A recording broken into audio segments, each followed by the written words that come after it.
everyone, and welcome. Here's what's happening on this Tuesday. Controversial candidates off the ballot. Can't be your candidate? We fired him. He's gone. Why? Tell me why. Unacceptable. But he has... Mr. Chang made his resignation, offered his resignation last night. I accepted it. Plus pitches on weathering the approaching tariff tidal wave. I thought I was dreaming. Also, what's driving the big discounts at the pumps? Driven deep to left field. He's done it again. See ya. And tracking the torpedo takeover.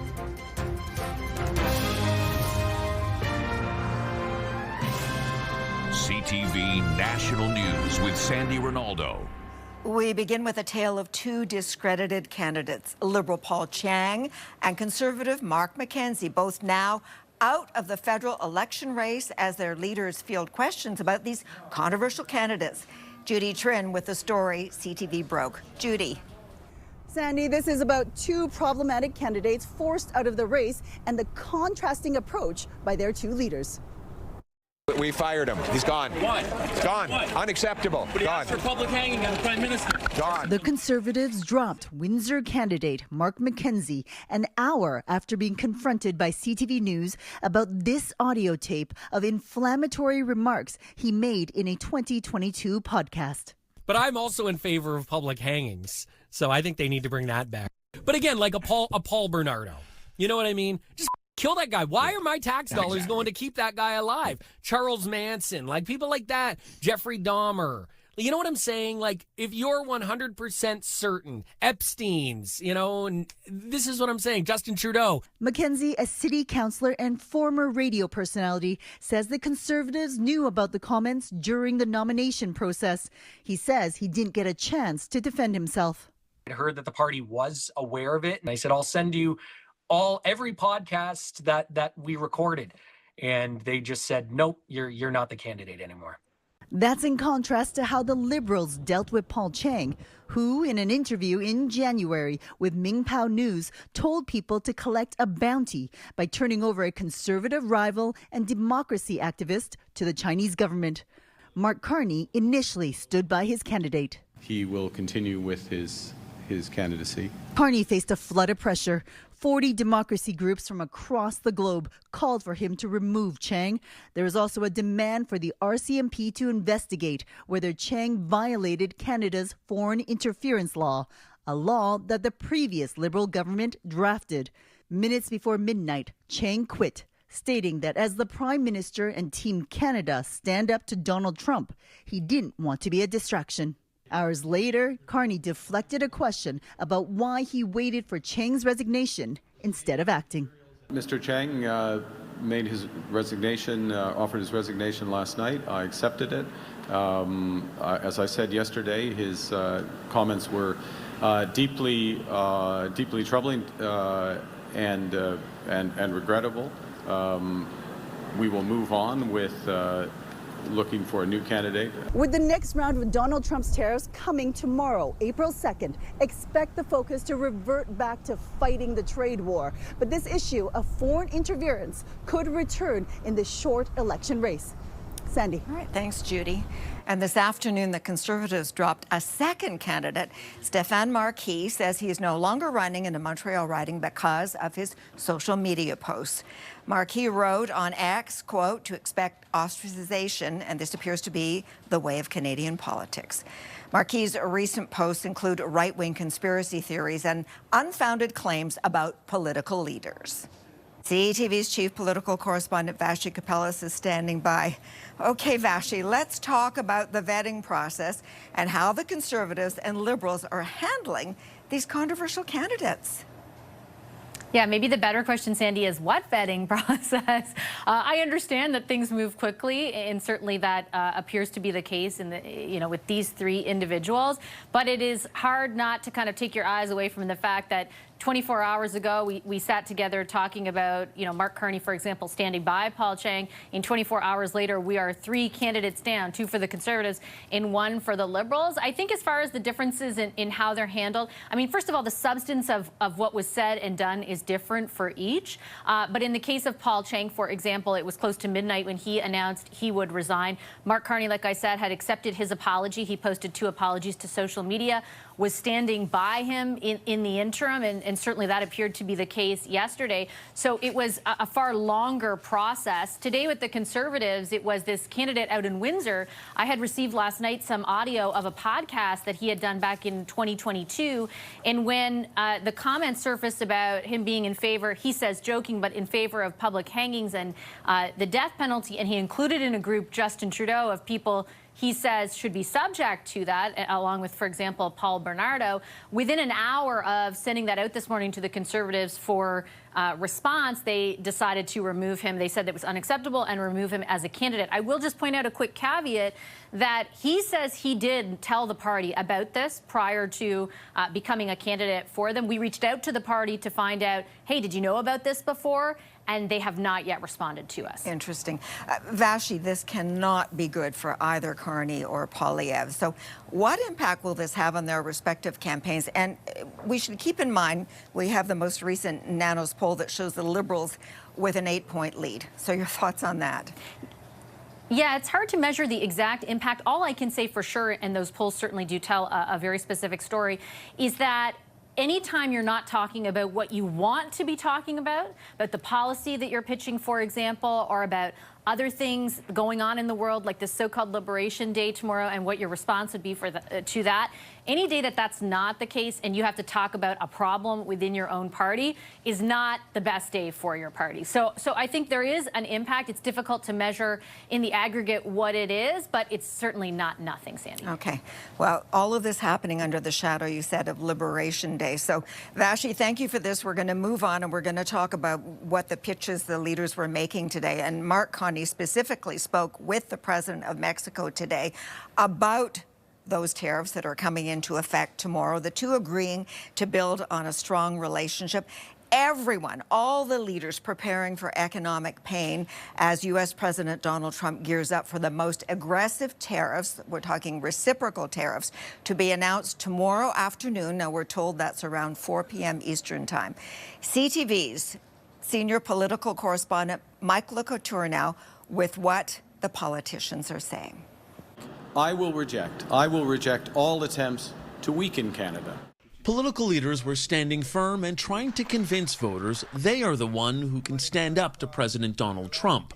Instead of putting any new policy in the window, Liberal leader Mark Carney took a victory lap on canceling the consumer carbon tax, which took effect today.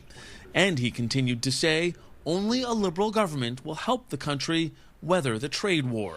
We are going to be very deliberate in terms of the measures we take to fight for Canada. There they are, all 5 of them. Pierre Poilievre committed to implementing 5 policy recommendations from oil and gas companies in this country to speed up energy projects. The Conservative leader believes the best way to fight tariffs is to stop being dependent on the U.S. The oil that goes from Western Canada to Ontario and Quebec actually has to go through the U.S., meaning Donald Trump has the legal power and the territorial control already to stop Canadian energy from going to Canadian consumers. The NDP is also pitching protectionist policy. Invoking the memory of Tommy Douglas, NDP Leader Jagmeet Singh said we need to save Medicare from Donald Trump. He's not going to stop at medication. He's going to come after our public healthcare system because there's profit to be made. One barrier to profit and trade is Quebec's language law, according to an annual report published by the U.S. All federal leaders have condemned the inclusion of Bill 96 as an irritant, but Yves-François Blanchet says that attack is another reason to vote for the Bloc Québécois. And let's make it clear, Quebecers have the capability to say, without Quebec approval, no deal. Trump's decision is expected at 4 p.m. tomorrow, and a senior Liberal source tells CTV News if those tariffs are significant, Mark Carney will likely pause his campaign again to shift back into prime ministerial duties in order to craft Canada's response. Right. Sandy? Okay, CTV's Mike Couture. Thank you so much, Mike. Okay, now in the United States, all right, a preemptive attack, and this coming from several U.S. senators, Democrats, who are looking at ways to undo Donald Trump's punishing tariffs, and they think they have a way to make that happen. Let's bring in CTV's Washington Bureau Chief, Joy Malbon. Okay, Joy, what is the plan? And I guess ultimately this is the great wish. Could it possibly derail those tariffs from going into effect tomorrow? Oh, I wish I could be a great predictor of things, Right. but really, Sandy, Donald Trump is very unpredictable. We all know that. He's been teasing his reciprocal tariffs that they'll be nicer, kinder, maybe not as sweeping, but really no one knows for sure. But some Republican senators are more than worried, and they plan to vote with Democrats to terminate the national emergency that Trump declared. Remember that over fentanyl and illegal immigration that Trump first used to justify those first tariffs against Canadian imports. Senators cite a U.S. report suggesting that something like 6 million American jobs could be impacted just by the Canadian tariffs alone. But this protest vote, even if it passes in the Senate, likely won't go anywhere in the House. So it's going to be more of a protest or a symbolic slap to Trump's trade policies. Here's Senator Tim Kaine. The emergency is being invented to do the tariffs, to do the taxes on everyday Americans. Why? So they can use the tariff revenue to give a tax cut to billionaires. We need to stand strong against a tax increase, the largest tax increase in American history on our consumers. We need to stand strong for a strong relationship with a good ally, Canada. Yeah, good ally, longtime friend, and certainly we've been hearing enough from Americans on the streets who see us as their friends and continue to promote the idea of going easy on Canada. But Joy, it looks as though at this point, but things could change, as you say. That announcement will come tomorrow, late afternoon, or around 4 p.m. What do we know about how it will come down? Well, certainly everyone is holding their breath because no one really knows.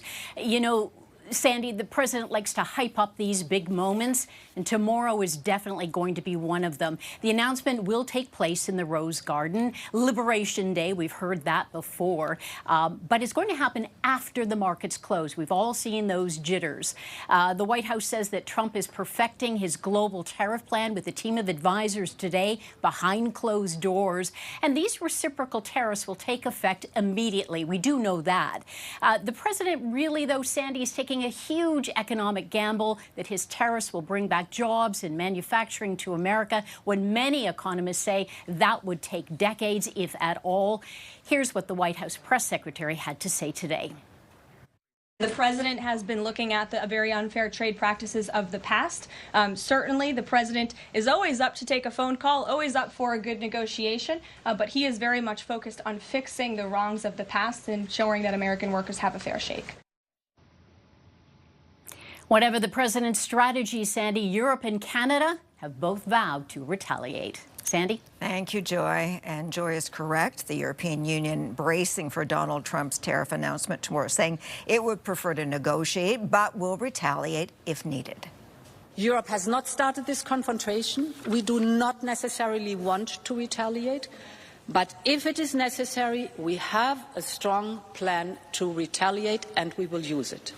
European Commission President Ursula von der Leyen says the U.S. tariff announcement will be assessed carefully and all countermeasures are on the table.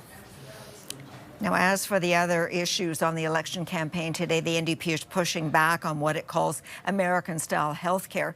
Jagmeet Singh is in Edmonton, promising to crack down on so-called cash-for-care clinics. CTV's Rachel Aiello is there. And Rachel, what is Singh's plan to protect the public health system?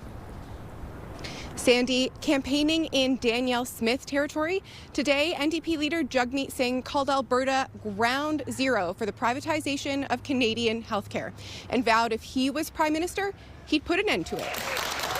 Backed by frontline healthcare workers, some appearing emotional at times, the NDP leader pledged to use federal protections to ban American corporations from buying any healthcare facilities in Canada. And calling out Alberta specifically, the NDP said they would also force provinces to ban billing for healthcare. Right now in Alberta is ground zero for the privatization of healthcare, for the cuts to healthcare, for the Americanization of healthcare. It's happening right here in Alberta with a Conservative Premier Danielle Smith. Framing this as his plan to stop the creep of U.S.-style privatization, Singh sought to drive his pitch home by having a woman who grew up in the Midwest of the U.S. join him. I don't think I've paid one doctor bill since I got here, not one. The NDP also promised to strengthen the Canada Health Act and make enforcing public health care standards a condition of federal health funding. Singh singling out Smith, who has defended her approach to health care in the province, comes as the New Democrats are trying to pick up Alberta seats to add to the pair that they currently hold here in Edmonton. Sandy? Rachel Aiello with the NDP. Coming up after the break. The death penalty hangs over a murder in Manhattan. U.S. federal prosecutors have been directed to seek the death penalty for the man accused of killing a healthcare CEO on the streets of New York. Luigi Mangione is accused of shooting United Health CEO Brian Thompson last year. He was arrested after a 5-day manhunt that made headlines around the world. He also faces state charges of murder as an act of terrorism. He has pleaded not guilty. Well, you may have noticed that gas prices at the pump were down today, way down, and it's happening right across the country. There's a carbon pricing connection. CTV's Alex Carpa went out to check out the savings. This is no April Fool's joke. Many Canadians seeing significant drops at the pump. I drive a lot. It's really great for me. I did not know about it, so here I am filling it up when I can. That's a big drop, and you save some money. Prices in the Greater Toronto area fell almost 20 cents overnight to 136.9. Drivers on the prairies and in Atlantic Canada also seeing similar results. We're looking at 80 for half a tank, so about $40 cheaper altogether. With us being able to save back a cent on the gas price, it does stretch our dollar a bit more, so it's welcome. Quebec is now the only province that hasn't abandoned carbon pricing, but most of the country will see savings, and not just on gas. Groceries could see a drop too. For example, grocer Munther Zeed says he estimates he'll be able to reduce prices in the range of 10 to 50 cents per item because all of his goods are transported by vehicle. I mean, we're still going to have to pay a fuel surcharge no matter what on cost of goods coming in, but hopefully that cost goes down, which eventually will save the customer some money. Experts say there also could be savings elsewhere, including natural gas, propane, and other items too. Clothing and apparel, or other types of transportation, or even things like alcohol sales, that kind of thing. So while there is some relief at the pumps, the end of the carbon tax also means the end of those quarterly carbon rebate checks, with one final payment coming on April 22nd. Alex Carpa, CTV News, Winnipeg. After the break, a snapshot of what voters want. We've been traveling the country this election campaign to better understand what matters most to you. Today we're in Moose Jaw. The Saskatchewan city is just west of the capital, Regina, and CTV's Alison Bamford has been asking questions as residents consider who gets their vote. A city rich in history, culture, and art, Moose Jaw has many claims to fame. The world's tallest moose, home of the Canadian Forces snowbirds, and Canada's most notorious city. On the tourism side of things, it's huge. Moose Jaw has strong ties to the Prohibition era and American gangster Al Capone. Legend has it, bootleggers used these underground tunnels to smuggle booze in the 1920s. We are a tourist destination for sure. 70,000 visitors walked through the tunnels last year, almost all of them tourists from outside the city. With the growing uncertainty south of the border, they hope to drum up more domestic tourism this summer without losing their American visitors. I believe we were just shy of 20% of our visitors did come from the United States. Tourism's a big economic driver for the city. Thousands are visiting this week for the World Men's Curling Championship. Most people we spoke to were focused on that, but those following the election closely have concerns. The division is too strong. The way people speak to each other, the way politicians speak to each other is unfortunately a negative rhetoric. Bernice Broder is visiting from the Yukon. She wants the next federal government to address the countrywide doctor shortage. I'm seeing a long wait for things like hip surgery, knee surgery. But the economy and Donald Trump's tariffs are top of mind for those living in Moose Jaw. He wants to fix his country, that's fine. Please don't damage ours. And while the city takes a break from politics to host an international event, those watching want Canada's future leader to take out any tariff threat. Alison Bamford, CTV News, Moose Jaw.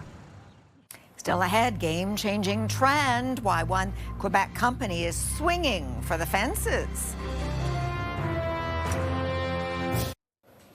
The baseball season is back in full swing and in a very big way.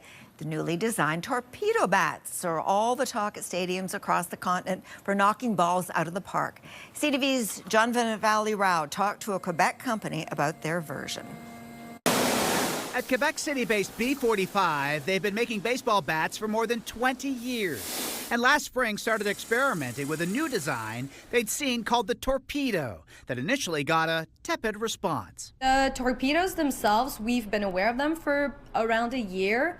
It just never really caught on. A three-run home run for Jazz Chisholm. But after the Yankees, many using torpedo bats, started this season by hitting 15 homers over 3 games, including a team record 9 on Saturday, the bats are now all the talk of baseball. All of a sudden, the Yankees game on Saturday just changed the narrative completely. And this Canadian bat maker's now getting a crush of requests. We've been getting even local players here in Quebec, a lot of them, but we've been getting requests in Japan and Taiwan and obviously in the States with the professional players being a major part of it. The bat was developed by a physicist and former Yankees coach and is custom designed for each player. It has more wood in the middle of the barrel at the so-called sweet spot.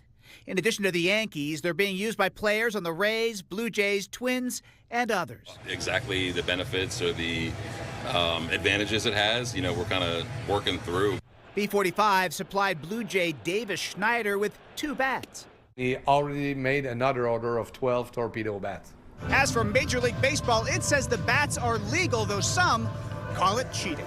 I don't think he's cheating, honestly. They just changed the shape of a bat, At the end of the day, it's still a one-piece solid wood. And while some think the bats are overhyped, high drive, right field. The stats will tell the tale in the coming months. John Valley-Rao, CTV News, Toronto. Thanks for sharing your time with us. I'm Sandy Ronaldo. Your local CTV News is coming up. See you tomorrow. Be well.